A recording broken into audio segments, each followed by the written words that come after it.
Thank you for joining today's presentation on the investment forces abroad. Today we're going to begin by asking 3 questions. Why do we believe investing will succeed over the long term? What are you invested in? And where are you invested?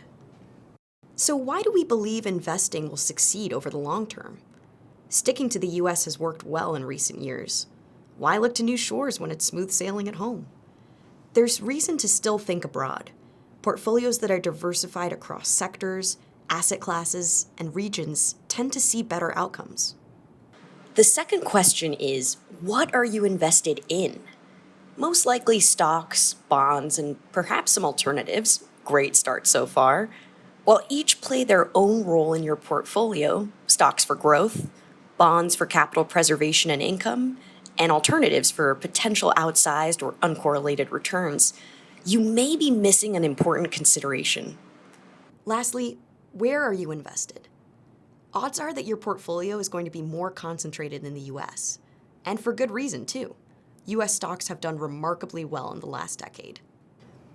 So let's begin with a quiz question. Out of the 47 countries in the All-World Country Index, an index that seeks to represent the global economy, how have US stocks ranked from a performance perspective? The US ranks 36th. Surprised? While much of this can be explained by recent geopolitical events and economic activity, it's not that we believe that US stocks will underperform and that other countries will win instead. Rather, what we are saying is that owning both exposures can have complementary effects on your portfolio. Why is this important? Well, as an investor, you want to expand your universe of potential investment returns and gain exposure to the companies that could innovate and grow over the long term. So today we will discuss home country bias, which may help to explain why some of us may have believed the US to be ranked higher than 36th place for the global ranking quiz question. In what industries the US has led and how other countries have followed, how other countries are posed to account for a greater proportion of global growth, and finally, examples of how you can get started thinking globally with your investment portfolio with vehicles such as ETFs. So let's start with home country bias. According to a study of almost 20,000 portfolios, the average US investor owns only 26% international stocks. By comparison, the MSCI ACWI Index, a benchmark for measuring geographical diversification, is comprised of nearly 39% international stocks. We believe US investors across the board are leaning too heavily on the US. For example, the average weight of US stocks in an advisor portfolio has increased from 70% 4 years ago to 74% at the end of 2021. We've talked a lot about the outperformance of US stocks, but the global economy has experienced rapid growth in the past 20 years, which is leading to increased consumption and spurring innovation abroad. The rest of the world makes up 85% of GDP and 96% of the population. In fact, 93% of internet users reside in the rest of the world. And things aren't slowing down. It's estimated that 96% of the world's internet users will be outside of the US by 2025, and 90% of the world's total GDP will be outside of the US. If your portfolio is focused on US companies, you could be missing out on any potential growth that is taking place abroad. Let's now move to our next topic. History has shown that where the US has led, others have followed. Let's take a trip around the world to see what innovations have taken place both at and away from home. Henry Ford began building cars in 1896 and started his own company in 1903. The Ford Motor Company revolutionized mass production with the first conveyor belt assembly line in 1913, producing the Model T, which was introduced in 1908. It's clear that others have followed globally. From Ferrari to Fiat, innovation catches on and spreads beyond borders. Take transportation as an example. We're all familiar with Uber and Tesla in the US, but companies like Didi and Neo in China are disrupting transportation in a similar manner, but on an even larger scale. For perspective, Uber reports an average of 3 million rides per day in the US, which seems teeny when compared to Didi's global average of over 60 million rides per day. Some of the world's most notable innovations have been outside of the US, such as Kawasaki's medical robots. We've also witnessed some remarkable healthcare innovations, particularly in the last few years. Companies like Germany-based BioNTech pioneered the first mRNA vaccines developed to fight COVID-19. And even beyond the pandemic, the company has 8 potential cancer treatments in human trials as a result of their mRNA success.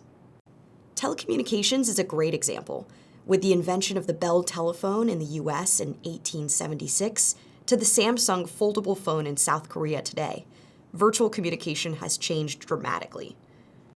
While US companies like Meta, Twitter, and Apple are common names in communications, similar giants like WeChat, TikTok, and Samsung are all products of international innovation. It's clear that innovation is present across the world. In fact, significant amounts of tech innovation are occurring outside of our borders, with US share of venture capital investments falling from 95% to 50% over the past 2 decades. Close to half of China's population alone has not yet accessed the internet. That's over 700 million people who have never made a mobile payment, tweeted, liked, or streamed anything. And as you think about the amazing returns of US equities over the last few years, so much growth has probably been driven by those same activities. Those same activities could now be coming to the rest of the world at a more rapid pace, and at a time when many US investors are underweight global equities. It's no doubt that the world is changing. In recent years, we have seen hyper-regionalization.